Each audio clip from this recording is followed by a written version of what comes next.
Genesis 12. Now the Lord said to Abram, Go from your country and your kindred and your father's house to the land that I will show you. And I will make of you a great nation, and I will bless you and make your name great, so that you will be a blessing. I will bless those who bless you, and him who dishonors you I will curse. And in you all the families of the earth shall be blessed. So Abram went as the Lord had told him, and Lot went with him. Abram was 75 years old when he departed from Haran. And Abram took Sarai his wife, and Lot his brother's son, and all their possessions that they had gathered, and the people that they had acquired in Haran, and they set out to go to the land of Canaan. When they came to the land of Canaan, Abram passed through the land to the place at Shechem, to the oak of Moreh.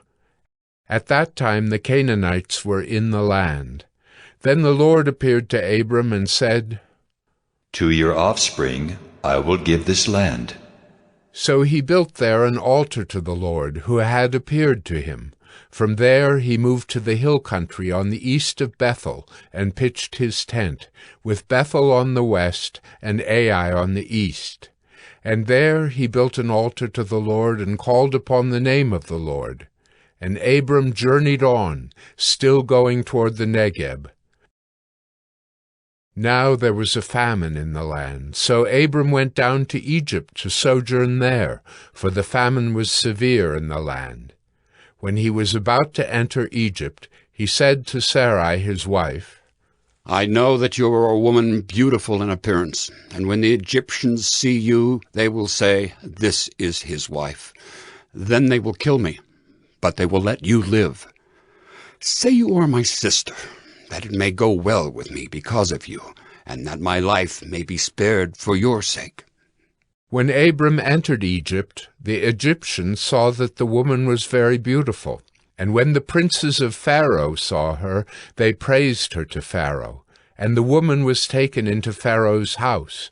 And for her sake he dealt well with Abram.